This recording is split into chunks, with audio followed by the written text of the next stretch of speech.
Morning दोस्तों, कैसे हैं आप। तो आज अपन बात करेंगे नए टॉपिक को लेकर के, नई एनर्जी के साथ में। और बात करते हैं अपन एक्टिवेशन एनर्जी की। कल अपन ने एक्टिवेशन एनर्जी में उसको पढ़ा कि क्या होती है, उसका फॉर्मूला कैसे आइडेंटिफाई करते हैं। आज अपन पढ़ेंगे कि एक्टिवेशन एनर्जी से जो क्वेश्चंस कैसे बनते हैं, आज उस पर डिस्कस करेंगे। तो दो तीन तरीके के क्वेश्चंस हैं, वो देखिए। एक क्वेश्चन ये आपका कि हाइड्रोकार्बन का जो विघटन है, डिसइंटीग्रेशन, वो इस प्रकार से होता है। K equal to 4.5 into 10⁻11 second inverse, फिर E की पावर माइनस 28,000 K/T। तो इसका अपन को एक्टिवेशन एनर्जी फाइंड आउट करनी है, सक्रियण ऊर्जा ज्ञात करनी है। ऐसा ये क्वेश्चन और है।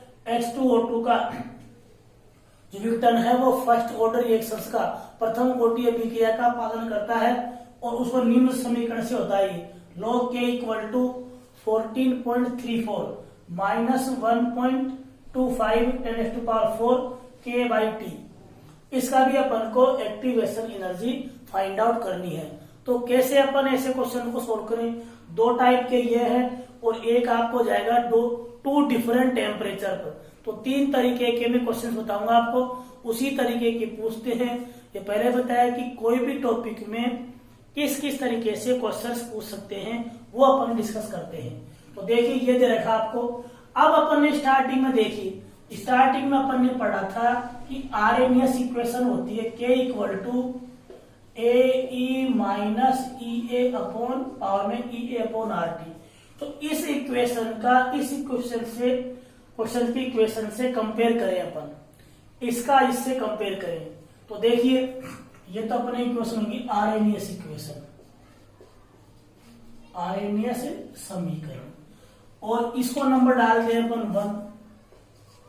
और आपको दे रखा है K equal to 4.5 into 10⁻11 second inverse E की पावर में माइनस 28,000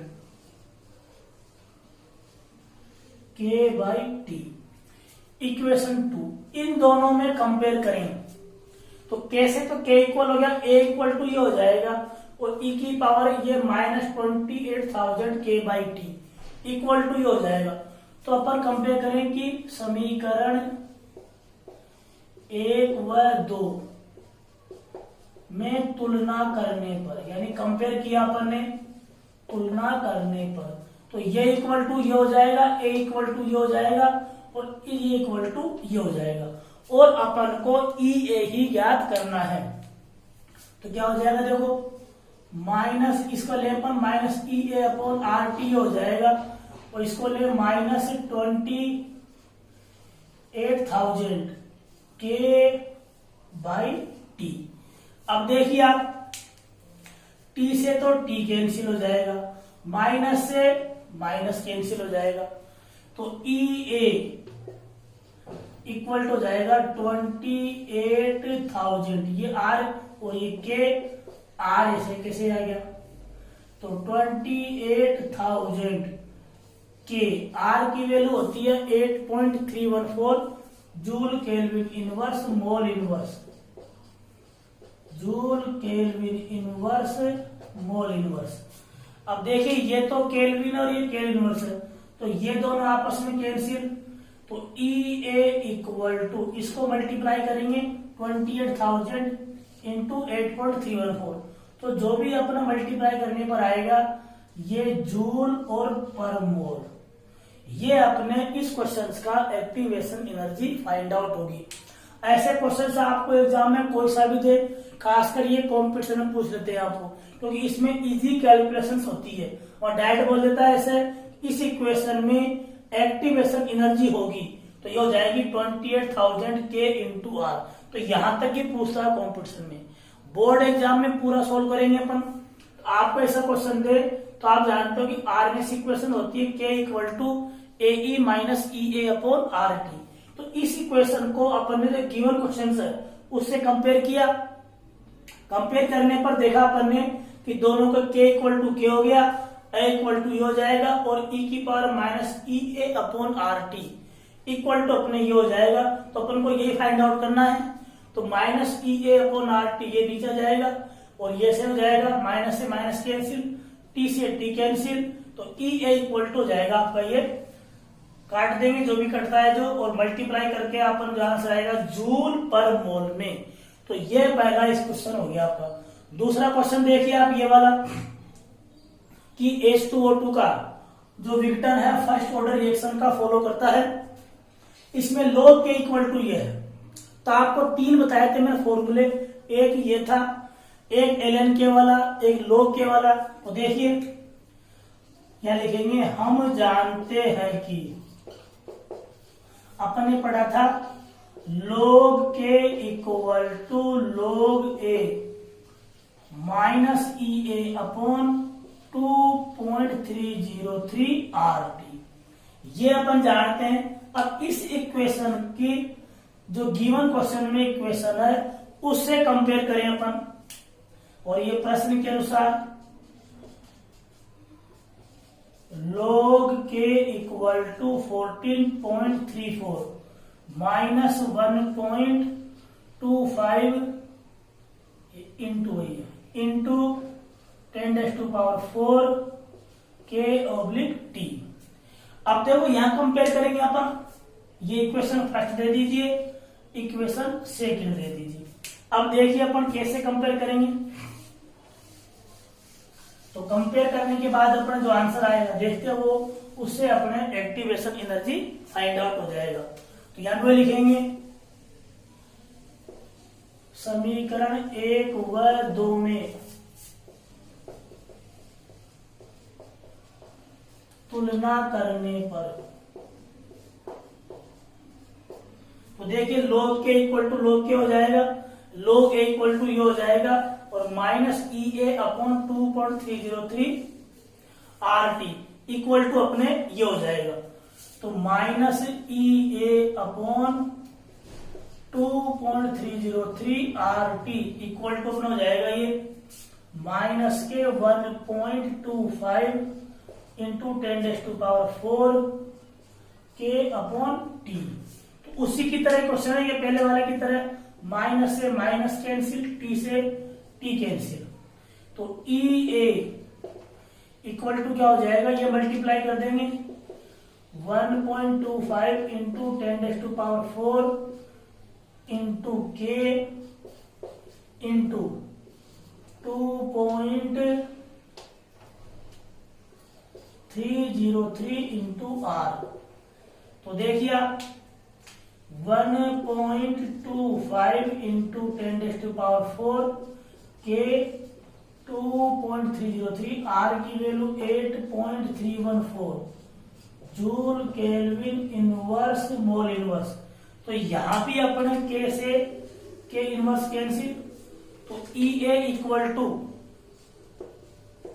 अपने ये मल्टीप्लाई करेंगे, ये और ये तीनों मल्टीप्लाई करेंगे, जो आंसर आएगा अपना वो जूल पर मोल में आंसर आ जाएगा। तो दो तरह के क्वेश्चन पढ़े अपन ने, ये इक्वेशन आपको दे देंगे और आपसे एक्टिवेशन एनर्जी फाइंड आउट कर लेंगे। उसी के अनुसार अपन क्या नाम से एक्टिवेशन एनर्जी फाइंड आउट करेंगे। तीसरा टाइप अब देखिए आप, देखिए अगला क्वेश्चन है कि ताप में 293 से 313 केल्विन तक वृद्धि करने पर इसका जो वेग है वो 4 गुना हो जाता है। तो इसकी अपन को सक्रियण ऊर्जा ज्ञात करनी है, ई ए ज्ञात करना है। और ये बोल रहा है कि यह मानते हुए कि ई ए का मान ताप के साथ परिवर्तित नहीं होता। और कल मैंने बताया भी था कि सक्रियण ऊर्जा ताप पर निर्भर नहीं करती है, केवल और केवल वो निर्भर करती है उत्प्रेरक पर। तो आप देखो इसमें ताप में वृद्धि हो रही है 293 से 313 तक, यानी T1 ताप मान लेंगे अपन 293। तो देखिए T1 तो अपना हो गया 293 केल्विन, T2 अपना हो गया 330 केल्विन। वृद्धि करने पर वेग हो जाता है 4 गुना, यानी इसका जो वेग स्थिरांक है वो भी क्या हो जाएगा 4 गुना। तो इस पर इसका जो वेग स्थिरांक होगा, वेग स्थिरांक स्थिरांक, इस पर बोल दिया अपन ने K1, तो T2 पर क्या हो जाएगा, T2 पर जो वेग स्थिरांक होगा K2 वो इसके वेग स्थिरांक का 4 गुना, यानी कि 4K1। देखिए T1 है 293 केल्विन, T2 है आपका है 313 केल्विन, यानी इतने इससे इतने ताप में वृद्धि करते हैं तो ताप जो वेग है वो 4 गुना हो जाता है, यानी वेग स्थिरांक भी क्या हो जाएगा 4 गुना। तो इस पर जो वेग स्थिरांक K1 होगा और इस पर आपका 313 पर जो वेग स्थिरांक है वो इसका 4 गुना हो जाएगा, यानी K2 है वो K1 का 4 गुना हो जाएगा। अब अपन जानते हैं कि क्या होता है log K2 upon K1 equal to पढ़ा अपन ने formula EA upon 2.303 R 1 upon T1 minus 1 upon T2। log जो K2 की वैल्यू कितनी है 4K1, यानी कि ये तो हो गया 4K1 और K1 की जगह K1 आ गया। EA आपके ज्ञात करना है अपन को 2.303, R की वैल्यू बताई थी आपको 8.314 और आपके जो T1 है वो तो है 293 और T2 है 313। ये आपके K1 से K1 कैंसिल हो जाएगा। log जो 4 की वैल्यू बताई थी आपको 0.6020, यानी कि log 2 प्लस log 2 की वैल्यू होती है 0.3010, 4 की हो जाएगी डबल 0.6020। EA इसका मैंने बताया था कि इसको मल्टीप्लाई करने पर 19.14 आता है। ये इसका एलसीएम ले लिया अपन ने 293 इंटू 313, तो यहाँ तो आ जाएगा 313 और यहाँ आ जाएगा 293। तो आगे देखो अब आप, तो EA इक्वल टू क्या हो जाएगा अपना, क्रॉस मल्टीप्लाई कर दीजिए 0.6020 into 19.14 into 293 into 313 divide by ये हो जाएगा 20।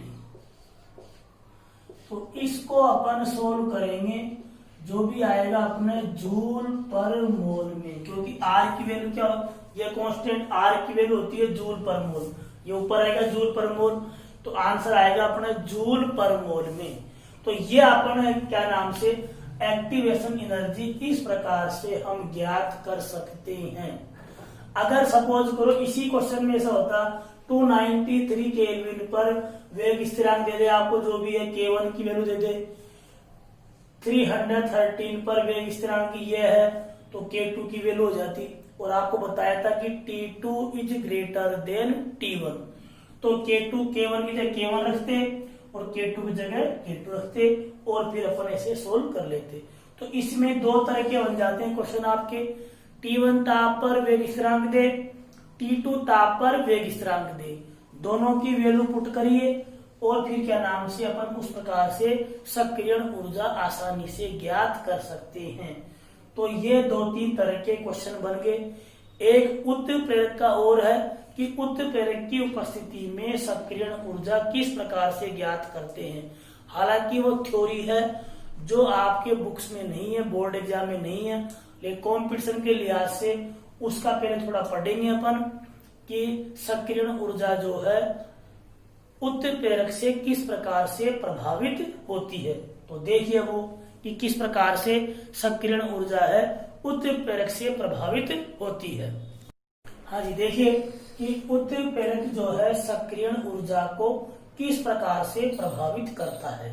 अपन जानते हैं कि उत्प्रेरक वो होते हैं जो अभिक्रिया की दर को परिवर्तित कर दे, न कि बढ़ाए न कि घटाए। ये वर्ड नहीं बोलते, बोलते क्या है, वे भी कारक जो अभिक्रिया की दर को परिवर्तित कर दे। अब वो डिपेंड करता है उत्प्रेरक की प्रकृति पर। यदि वो धनात्मक है तो अभिक्रिया की दर को बढ़ाएगा, ऋणात्मक है तो घटाएगा। अब सक्रियण ऊर्जा को किस प्रकार से प्रभावित करता है? अगर धनात्मक उत्प्रेरक है तो वो सक्रियण ऊर्जा के मान को कम कर देता है। कैसे? देखो, वो ग्राफ से समझते हैं अपन। इस ग्राफ से आपको अच्छी तरह समझ में आएगा।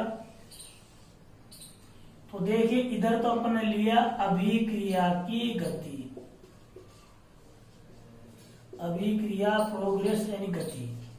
इधर लिया था अपन ने ऊर्जा यानी कि थ्रेशोल्ड एनर्जी, दहलीज ऊर्जा। तो यहाँ पर सिर्फ ऊर्जा बोल रहे हैं अपन। यहाँ लिया अपन ने अभिकारक, और मान लो ये अभिक्रिया ऊष्माक्षेपी है तो ये बन गया अपने उत्पाद। इसको इतनी ये बन गया, ये देखो, तो ये तो इसकी औसत ऊर्जा है और ये इसको चाहिए, तो ये अपने क्या हो गया, इसकी सक्रियण ऊर्जा। ये इसकी खुद की ऊर्जा थी, औसत ऊर्जा। ये यहां से यहां तक बढ़ाया था कल आपको कि ये आपके क्या है, थ्रेशोल्ड एनर्जी, दहलीज ऊर्जा है, और ये इसकी औसत ऊर्जा है और ये इसकी सक्रियण ऊर्जा है। यानी इतनी ऊर्जा और देंगे तब जाकर के ये अभिकारक उत्पाद में बदलेगा। अगर आपने धनात्मक उत्प्रेरक लिया तो धनात्मक उत्प्रेरक क्या करता है, चाहे कोई सा भी हो, धनात्मक हो ऋणात्मक हो, वो सक्रियण ऊर्जा के जो पथ है उस पथ को वो परिवर्तित कर देता है। अगर धनात्मक उत्प्रेरक है तो वो यानी कि जल्दी बनाएगा उत्प्रेरक, अभिक्रिया की दर को बढ़ाएगा, यानी कि सक्रियण ऊर्जा के पथ को कम कर देगा, यानी मान को कम कर देगा। तो देखिए, अगर आपने धनात्मक उत्प्रेरक लिया है तो ये फटाफटी क्या हो गया, उत्प्रेरक बन गया। तो यहां से यहां तक की जो ऊर्जा है इसे बोलेंगे ई कैटेलिस्ट, यानी कि उत्प्रेरक की उपस्थिति में सक्रियण ऊर्जा। तो यहां लिख रहा हूं मैं, ई कैटेलिस्ट का मतलब है उत्प्रेरक की उपस्थिति में सक्रियण ऊर्जा। तो एक क्वेश्चन तो ये बनता है कि उत्प्रेरक सक्रियण ऊर्जा के मान को कम करता है, बढ़ाता है, स्थिर रखता है, कुछ नहीं कह सकते। तो कम भी कर सकता है और बढ़ा भी सकता है। अगर वो धनात्मक उस क्वेश्चन में आपका परिवर्तित हो तो वो प्रायोरिटी मिलेगी आपके। अगर वो बोले कि धनात्मक उत्प्रेरक है, कि धनात्मक उत्प्रेरक सक्रियण ऊर्जा के मान को घटाएगा या बढ़ाएगा, तो बोलेंगे घटाएगा, क्योंकि वो जल्दी उत्पाद बनाएगा, सक्रियण ऊर्जा के मान को कम कर देता है। तो ये धनात्मक उत्प्रेरक की बात हुई। अगर ये आपके ऋणात्मक उत्प्रेरक होता तो इसका वैल्यू और बढ़ जाता, तो सक्रियण ऊर्जा का मान और बढ़ जाता। तो यहां पर दोबारा लिख रहे हैं अपन कि उत्प्रेरक के पथ को, पथ यानी रास्ता, वो पथ को परिवर्तित कर देता है। ये अपने आप में क्वेश्चन है, परिवर्तित कर देता है। फिर आपका धनात्मक उत्प्रेरक को तो बोलेंगे अगला पॉइंट में पॉजिटिव उत्प्रेरक ई के पथ को कम करता है, जबकि निगेटिव उत्प्रेरक ई के पथ को बढ़ाता है। और ये भी बताया था कि उत्प्रेरक जो सक्रियण ऊर्जा है वो ताप पर निर्भर नहीं करती है। दोबारा देते हैं, ई ताप पर निर्भर नहीं करती है। तो ये तीनों पॉइंट आपके हैं, वो कंपटीशन के लिहाज से भी इंपॉर्टेंट है, तो इनको ध्यान रखना। अब अपन इसका लिखेंगे फॉर्मूला कि सक्रियण ऊर्जा जो है उत्प्रेरक की उपस्थिति में किस प्रकार से ज्ञात करेंगे। तो उत्प्रेरक की उपस्थिति में सक्रियण ऊर्जा ज्ञात करने का सूत्र वो देखिए। तो आपको उत्प्रेरक की उपस्थिति में सक्रियण ऊर्जा का मान देगा और आपसे उसकी सक्रियण ऊर्जा ज्ञात कर लेगा, या सक्रियण ऊर्जा का मान देगा, उत्प्रेरक की उपस्थिति में वो सक्रियण ऊर्जा पूछ ले। तो अगर उत्प्रेरक की सक्रियण ऊर्जा कम आती है, इसका मतलब वो कौन सा उत्प्रेरक होएगा, उसकी कम है, यानी कि उत्प्रेरक कम दे रहे हैं कि वो धनात्मक उत्प्रेरक है। अगर उत्प्रेरक की सक्रियण ऊर्जा ज्यादा आ रही है, इट मीन्स वो ऋणात्मक उत्प्रेरक है। तो अपना हेडिंग हो जाएगा उत्प्रेरक की उपस्थिति में सक्रियण ऊर्जा ज्ञात करने का सूत्र।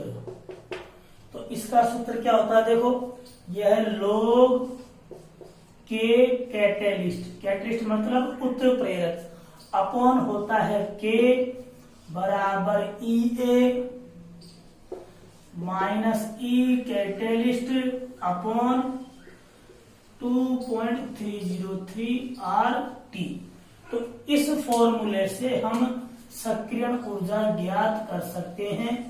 तो इसको ध्यान रखिए आप ये अपना है उत्प्रेरक की उपस्थिति में सक्रियण ऊर्जा और ये उत्प्रेरक की उपस्थिति में वेग स्थिरांक। तो क्वेश्चन में ऐसा होगा कि उत्प्रेरक की उपस्थिति में वेग स्थिरांक ये है और सक्रियण ऊर्जा का मान ये है, उत्प्रेरक की अनुपस्थिति में वेग स्थिरांक ये है, तो उसकी सक्रियण ऊर्जा ज्ञात करो। तो वो अपन इस प्रकार से सूत्र में पुट करके ज्ञात कर सकते हैं। बेसिकली ये फॉर्मूला पूछ लेते हैं आपसे कंपटीशन में, क्योंकि जो कैलकुलेशंस है वो काफी बड़ी जाती है, फिर भी आप चाहे तो कर सकते हैं। तो इस प्रकार से हम उत्प्रेरक की उपस्थिति में सक्रियण ऊर्जा ज्ञात कर सकते हैं। इसके बाद अपन पढ़ेंगे कि अभिक्रिया ऊष्माक्षेपी है या ऊष्माशोषी है। तो फॉरवर्ड रिएक्शन बैकवर्ड रिएक्शन में सक्रियण ऊर्जा किस प्रकार से ज्ञात होगी, तो वो देख लीजिए। इसके बाद आप सक्रियण ऊर्जा से संबंधित जो बातें हैं वो पूरा इस यहाँ पर क्लियर हो जाएगा। तो देखिए अपना हेडिंग रहेगा कि ऊष्माक्षेपी व ऊष्माशोषी अभिक्रियाओं में सक्रियण ऊर्जा से संबंधित बातें, ऐसे हेडिंग बनाएंगे अपन। ऊष्माक्षेपी यानी कि एक्सोथर्मिक एवं ऊष्माशोषी यानी कि एंडोथर्मिक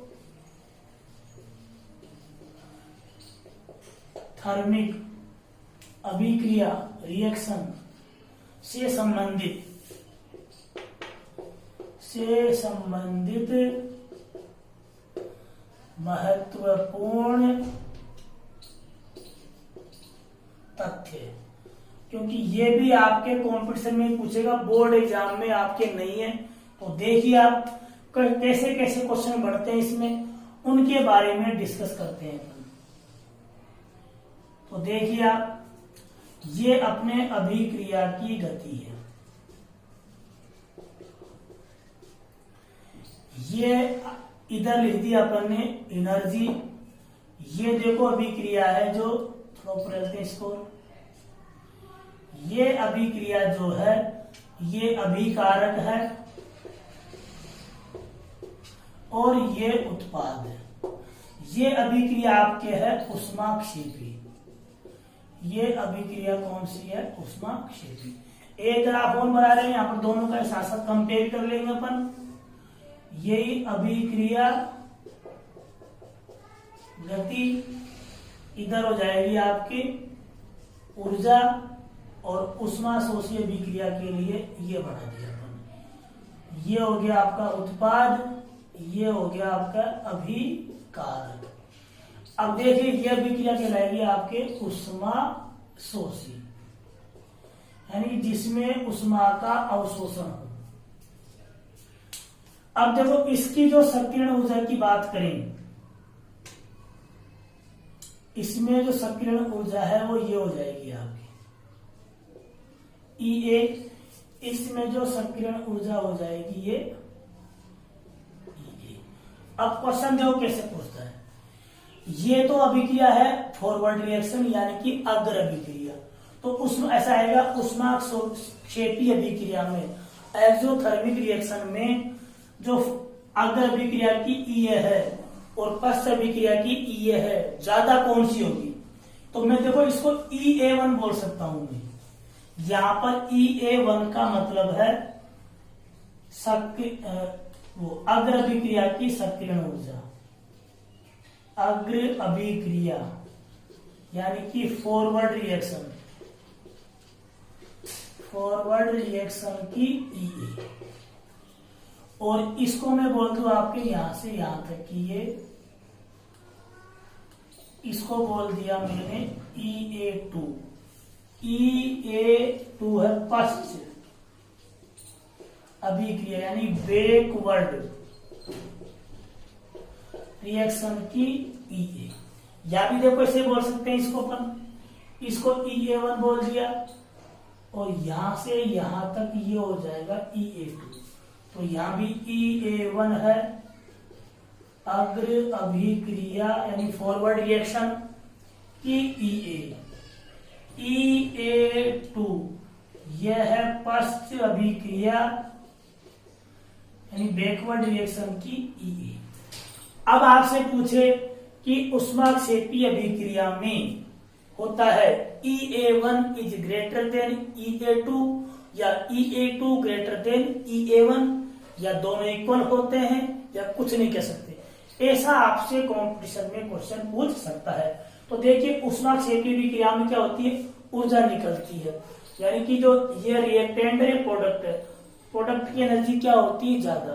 तो आप ग्राफ से देखिए इसकी एक्टिवेशन ये फॉरवर्ड रिएक्शन है यानी अभिकारक से उत्पाद बन रहा है, तो इसकी जो एक्टिवेशन एनर्जी है EA1 ये है, और ये अब वापस चलेगी तो इसकी इतनी ज्यादा है।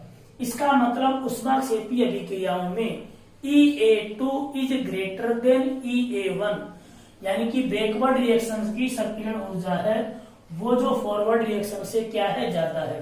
तो यहां पर ये वाला पॉइंट इसमें बनता है EA2 ग्रेटर देन EA1। तो ऊष्माक्षेपी यानी कि एक्सोथर्मिक रिएक्शंस में EA2 is greater than EA1 होता है।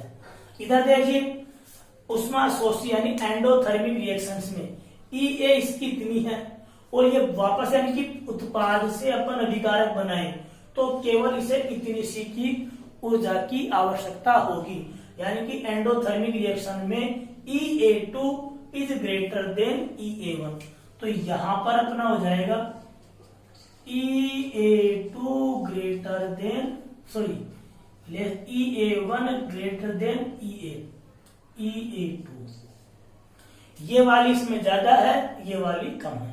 दोबारा देखिए, चाहे क्वेश्चन आपका एक्सोथर्मिक का बोले चाहे एंडोथर्मिक का बोले कि आपसे बोलेगा एंडोथर्मिक या एक्सोथर्मिक रिएक्शन बोलेगा वो, और पूछेगा कि फॉरवर्ड और बैकवर्ड अग्र अभिक्रिया और पश्च अभिक्रिया में किसकी संकीर्ण ऊर्जा ज्यादा है। तो पहले आप रफ में ग्राफ बना लें, डायग्राम बनाकर देखें कि एक्सोथर्मिक में EA1 ये है और बैकवर्ड रिएक्शन होगी तो यहां से यहां तक की एनर्जी अपन को चाहिए। तो ग्राफ से पता पड़ रहा है कि एक्सोथर्मिक में EA2 जो है EA1 से ज्यादा है। इट मीन्स एक्सोथर्मिक रिएक्शंस में बैकवर्ड रिएक्शंस की जो संकीर्ण ऊर्जा है वो फॉरवर्ड रिएक्शन से क्या होती है, ज्यादा होती है। इधर बात करें अपन एंडोथर्मिक रिएक्शंस में तो इसकी EA1 इतनी है और इसकी बैकवर्ड रिएक्शन में ये E है। इसका मतलब एंडोथर्मिक रिएक्शन में जो है अग्र अभिक्रिया की संकीर्ण ऊर्जा पश्च अभिक्रिया की संकीर्ण ऊर्जा से क्या होती है, ज्यादा है। तो ये दोनों क्वेश्चन आपसे खासकर कॉम्पिटिशन नीट में, जेई में, बिट सेट में इनमें पूछ सकते हैं, VIT में पूछ सकते हैं। तो इन ग्राफ को आप ध्यान से देखें और समझें कि क्वेश्चन किस किस तरीके से पूछ सकता है। जो भी टॉपिक पढ़े आप पहले यह देखिए, पढ़ने के बाद में उस टॉपिक को किस टॉपिक में से क्वेश्चन किस किस तरीके से पूछ सकता है। तो अपना लेवल वहां तक चले अपन, ताकि अपने क्वेश्चन से किसी भी कंडीशन में रॉन्ग नहीं हो और अपन अच्छे नंबर ऑब्टेन कर सकें, अच्छे नंबर आए तो आपको अच्छा गुड फील होएगा। तो ये आपका एक्सोथर्मिक एंडोथर्मिक रिएक्शंस थी। सक्रिय ऊर्जा से संबंधित जो बातें थी वो बता दी इसमें। आप पढ़ें, समझें, और कोई डाउट है तो नीचे कमेंट्स बॉक्स में लिख के बताएं कैसा लगा आपको, ताकि अपन और इम्प्रूवमेंट कर सकें।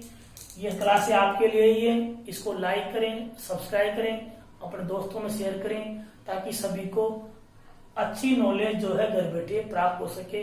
ओके विद्यार्थियों, thank you very much and best of luck in your future.